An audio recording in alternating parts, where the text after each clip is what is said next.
কিভাবে আমি একটা লাউ দিয়ে অনেক লোভনীয় 3টা রেসিপি তৈরি করলাম, তাই আজকে আপনাদের মাঝে শেয়ার করব। হ্যালো ভিউয়ার্স, আসসালামু আলাইকুম। কাছের এবং দূরে যে যেখান থেকে আমার ভিডিওটা দেখছেন সবাইকে অসংখ্য ধন্যবাদ। আশা করি আমার সম্পূর্ণ ভিডিওটার সাথে থাকবেন। আর আমার এই লোভনীয় রেসিপি যদি আপনাদের কাছে ভালো লেগে থাকে অবশ্যই লাইক, কমেন্ট এবং শেয়ার দিয়ে সহযোগিতা করবেন। রেসিপি আমি এক আপুর দেখেছিলাম, আমার খুব ভালো লেগেছে, তারপর থেকে আমি ওইভাবে বানাবো। তাই আমি প্রথমে লাউটা ছিলে নিলাম, ছিলে নিয়ে আমি লাউয়ের চোচাগুলো কেটে নিচ্ছি। আপনারা কুচি কুচি করে কেটে নিতে পারেন, যদিও আমার কাছে সময়টা কম ছিল তাই আমি একটা চেপা শুটকি দিয়েছি। তারপরে আমি এগুলো কেটে নিয়ে ভালো মতো পরিষ্কার করে ধুয়ে দেন আমি এর মধ্যে কাঁচামরিচ, রসুন, আদা, পেঁয়াজ, হলুদ, লবণ সব কিছু দিয়ে দেন আমি এগুলো সেদ্ধ করতে দিয়েছি।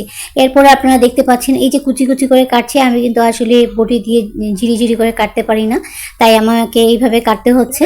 ঝিরি করে কেটে নিয়ে আপনারা চাইলে বটি দিয়ে ঝিরি করে কাটতে পারেন, আলু যেভাবে কাটে। তারপর কুচি কুচি করে আমি করে নিচ্ছি। করে নেওয়ার পর তারপরে এটার মধ্যে আমি কি দিব দেখুন। এটা আসলে এত মজার কাঁচা লাউ যে খাওয়া যায় এটা আসলে কেউ ধারণা করতে পারবে না। তো আমি প্রথমে এগুলো কেটে নিয়ে ধুয়ে নিলাম। তারপরে এর মধ্যে পেঁয়াজ, লবণ, শুকনা মরিচ, একটা কাঁচামরিচ দিয়েছিলাম, আর সাথে তেঁতুলের টক দিয়েছিলাম। আর এই তেঁতুলের টক মানে জিভে জল আসা, আমার তো মাখার সময় জিভে জল চলে এসেছিল। আপনারা দেখছেন, আপনারাও কিন্তু থাকতে পারবেন না, জিভে জল আসবেই আপনাদের। তো যাই হোক, আমি এগুলো ভালো মতো সরিষা তেল দিয়ে মেখে নিলাম। আর আমার যে যারা টক খেতে পারেন না তারা চাইলে আপনারা চিনি দিতে পারেন, আমি একটু চিনি দিয়েছিলাম।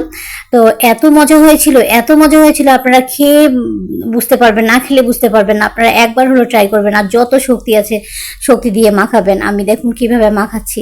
তো মাখানোর পর আমি টেস্ট করলাম, কি বলবো, না খেলে আসলেই বুঝার মতো না। এই যে দেখুন চিনি দিয়ে দিয়েছি। তো এই তো আমার যত শক্তি ছিল সব শক্তি দিয়ে মাখানোর পর এটা আমার হয়ে গিয়েছে। তো এখন আমি এগুলো সার্ভ করে নিচ্ছি।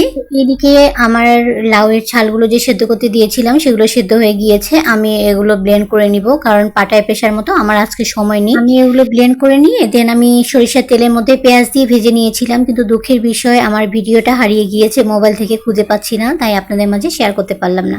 তো এই যে দেখতে পাচ্ছেন আমার ব্লেন্ড করা হয়ে গিয়েছে। এরপরে আমি যে রেসিপিটা এখন করব, এটা ডিম দিয়ে লাউ। তো আমি পেঁয়াজ মরিচগুলো ভেজে নিলাম, আর আদা রসুন আমার ডিপ ফ্রিজে ছিল, তো তাই এক সাইডে আমি রেখে দিয়ে পানিটা জাস্ট টেনে নিলাম। তারপর আমি এটার সাথে মিক্সড করব, নাহলে তেলের মধ্যে কেমন জানি ছিটকায়, আমার খুব ভয় লাগে। এরপরে আমি একটু সামান্য হলুদ দিয়ে দিলাম, কারণ লাউয়ে তো সামান্য হলুদ আর লবণের পরিমাণ, ঝাল সব কিছু হালকা দিতে হয়। তো আমি এগুলো ভেজে নিয়ে একটা ডিম দিলাম। আমি লাউটা প্রেশার কুকারে সেদ্ধ করে নিয়েছিলাম। অনেকে প্রেশার কুকারে রান্না করা পছন্দ করে না, কিন্তু আমার আবার প্রেশার কুকারের রান্নাটাই ভালো লাগে। তারপরও আমাদের গ্যাসের সিলিন্ডার, আমাদেরকে হিসাব করে চলতে হয়। তো আমি লাউটা সেদ্ধ করে নিয়েছি, আমি এখন এটা দিয়ে দিলাম। আমার কমপ্লিট রান্না। এরপরে আমি ধনেপাতা দিয়েছিলাম। এই ভিডিওটাও স্কিপ হয়ে গিয়েছে। তো আজকের মতো আমার ভিডিওটা এই পর্যন্তই। আপনারা অবশ্যই এই রেসিপিগুলো বাসায় ট্রাই করবেন। আর আমার রেসিপিগুলো যদি আপনাদের কাছে এতটুকু ভালো লেগে থাকে, আবারও বলছি লাইক, কমেন্ট এবং শেয়ার দিবেন। সবাই ভালো থাকবেন। আল্লাহ হাফেজ।